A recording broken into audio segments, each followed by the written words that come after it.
नमस्कार। आप सुन रहे हैं द बॉलीवुड रेडियो और मैं हूं आपके साथ आकाश। दोस्तों, आज के इस पॉडकास्ट में बात राजेश खन्ना की और बात आराधना और दो रास्ते के बाद की है, जब फिल्म डोली और बंधन रिलीज हुई। लेकिन आज के इस पॉडकास्ट में हम आराधना और दो रास्ते की रिलीज के बाद राजेश खन्ना के आसपास का माहौल कैसे बदलने लगा था, उस पर बात करेंगे। और बात होगी फिल्म डोली की, जो राजेश खन्ना की तीसरी सुपर डुपर हिट फिल्म, जो 15 back to back super duper hit फिल्में हैं उनका हिस्सा थी। यानी पहले आराधना, फिर दो रास्ते और फिर डोली। 1 जनवरी 1970 को एक मशहूर फिल्म ट्रेड मैगजीन की कवर स्टोरी की एक हेडलाइन छपी, ए सुपरस्टार इज बॉर्न। और इसे लिखने वाले थे फिल्म पत्रकार और पीआरओ शब्द कुमार। लेकिन इस शब्द सुपरस्टार को राजेश खन्ना के नाम से हमेशा के लिए जोड़ने का श्रेय जाता है फिल्म पत्रकार देवयानी चौबल को। देवयानी फिल्म पत्रिका स्टार एंड स्टाइल में काम करती थी और उनका लिखा कॉलम फ्रैंकली स्पीकिंग पाठकों के बीच बेहद मशहूर था। देवयानी चौबल पर किताब लिखने वाली फिल्म पत्रकार और लेखिका सुपर्णा शर्मा बाद के दिनों में एक इंटरव्यू में बताती हैं कि देवयानी फिल्म इंडस्ट्री में देवी के नाम से मशहूर थीं। वो राजेश खन्ना की गर्लफ्रेंड अंजू महेंद्रू की मां से परिचित थीं और उन्हीं के द्वारा वो राजेश खन्ना के संपर्क में आईं। और देवयानी ज़्यादातर चमकती हुई सफ़ेद साड़ी और बालों को एक विशेष अंदाज में स्टाइल किए हुए नजर आती थीं। देवयानी की पहुंच फिल्म इंडस्ट्री के गलियारों के अंदर तक थी और एटीट्यूड ऐसा जैसे वो फिल्म इंडस्ट्री की मालकिन हों। देवयानी ने अपना कॉलम 60 के दशक के अंत में लिखना शुरू किया था और ये लगभग वही समय है जब राजेश खन्ना के करियर की भी शुरुआत हुई। दोनों को ही अपने अपने क्षेत्र में बड़ी कामयाबी मिली। राजेश खन्ना के करिश्माई उदय के बाद तो देवयानी ने नियमित रूप से उन्हें अपने कॉलम का हिस्सा बना लिया। सुपर्णा शर्मा बाद के दिनों में एक इंटरव्यू में बताती हैं कि राजेश खन्ना देवयानी के लिए जैसे एक ऑब्सेशन बन गए थे।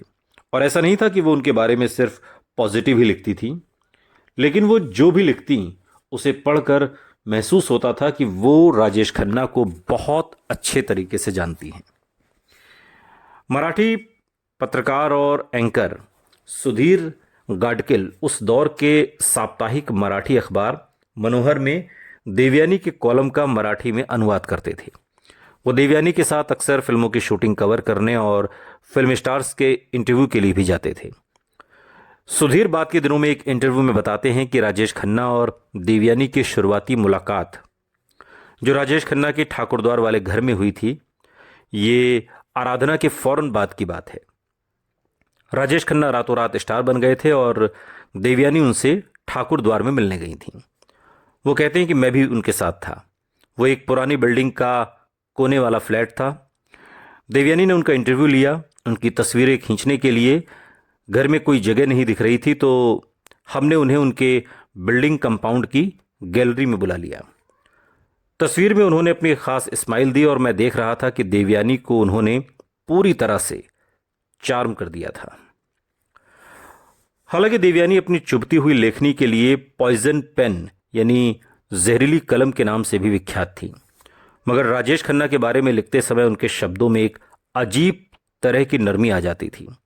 शायद ये राजेश खन्ना के चार्म का असर था। राजेश खन्ना उन्हें इंडस्ट्री के अंदर की खबरें देते और वो अपनी खास इंग्लिश का तड़का लगाकर बड़े ही खूबसूरत अंदाज में उन्हें अपने कॉलम में जगह देती। राजेश खन्ना के लगातार बढ़ते सुपरस्टारडम में लोग उनके बारे में ज़्यादा से ज़्यादा जानना और पढ़ना चाहते थे। देवयानी का कॉलम उनकी इसी ज़रूरत को बखूबी पूरा करता रहा। राजेश खन्ना और देवयानी के बीच एक ऐसा संबंध बन गया जो दोनों की ज़रूरत और फ़ायदे का सौदा था। एक पिता, एक बच्चे या एक प्रेमी के रूप में राजेश खन्ना हर रूप में महिलाओं के लिए एक आनंद का प्रतीक हैं।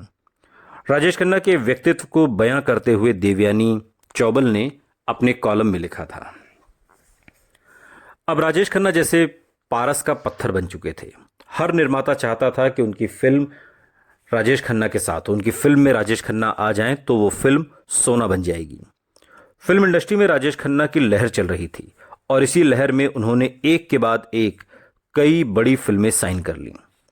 1969 का बम्बई अलग अलग सामाजिक और आर्थिक समस्याओं से भी जूझ रहा था। मध्यम वर्ग में नई बीमारियों के नाम पर बेरोजगारी और भ्रष्टाचार तेजी से उभर रहे थे और राजनीति हो, खेल या सिनेमा, वहां के सबसे मशहूर चेहरे कई सालों से वही थे। फिल्म इंडस्ट्री में दिलीप कुमार, देवानंद, राज कपूर की तिकड़ी बरसों से इंडस्ट्री पर राज कर रही थी। लेकिन माता पिता के फेवरेट रहे थे ये एक्टर।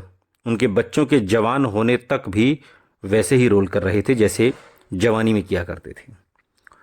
उनका स्टार पावर भले ही बरकरार था, लेकिन वो कुछ नया नहीं कर रहे थे। पारंपरिक किरदारों के खांचे में फिट होने वाले जुबली स्टार राजेंद्र कुमार हर फिल्म में यूं लग रहा था जैसे खुद को दोहरा रहे हों। और युवाओं के मनपसंद कहे जाने वाले विद्रोही छवि वाले रेबेल शम्मी कपूर वजन बढ़ जाने की वजह से अब हीरोइन के साथ रोमांस करते हुए अच्छे नहीं लगते थे। और इन सब की फिल्में चल तो रही थी, लेकिन एक बात साफ थी कि नई युवा पीढ़ी इन स्टार्स को अब पिछली पीढ़ी के हीरो के रूप में देखने लगी थी। ऐसे हीरो जो उन्हें एक तरह से विरासत में दिए गए थे और वो कुछ नया चाहते थे। और इसी नएपन की चाहत में राजेश खन्ना एक नया हवा के झोंके की तरह थे। दिल ही दिल में किसी नए हीरो की अनकही चाहत अब लोगों के बीच पनप रही थी। और ऐसा हीरो जो नए जमाने की बात करे, नई पीढ़ी के जज्बात को जुबान दे, जो परंपरा भी निभाए और उनकी तरह रिबेल भी हों, जो प्यार के इकरार और इजहार करने के नए अंदाज बताए, फैशन के नाम पर कुछ ऐसा कर दे जो उन्होंने देखा ना हो। नई ऊंचाइयों को छूने का सपना देखने वाले देश और समाज में ऐसी फैंटेसीज हर दौर में रही है। 1969 के अंत में कम से कम हिंदी सिनेमा में ऐसी एक फैंटेसी के हकीकत बनने का वक्त आ चुका था। उस दौर के लेखक अभिजीत घोष ने लिखा कि ये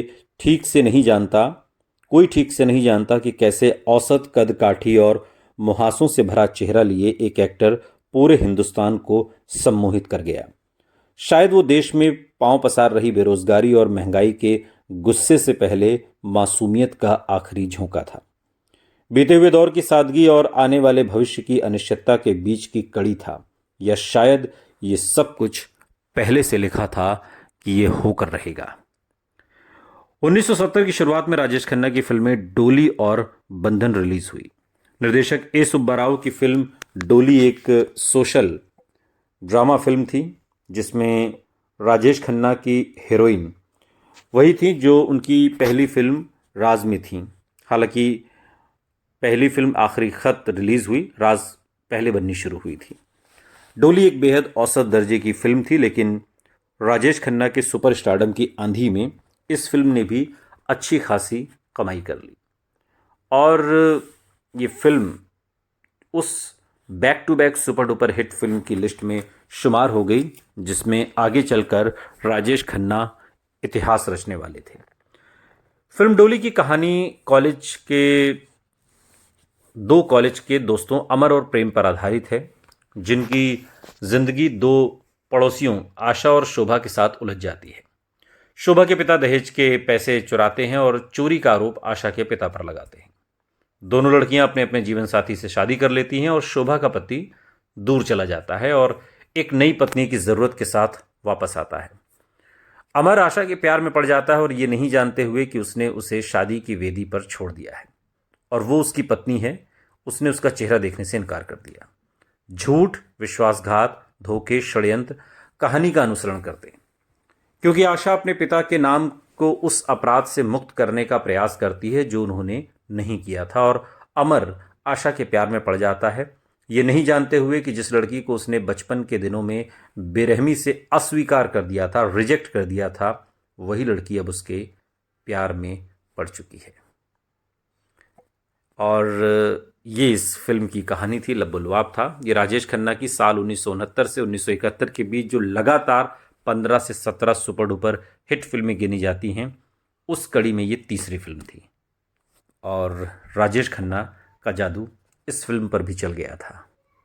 सुनते रहिए द बॉलीवुड रेडियो, सुनता है सारा इंडिया।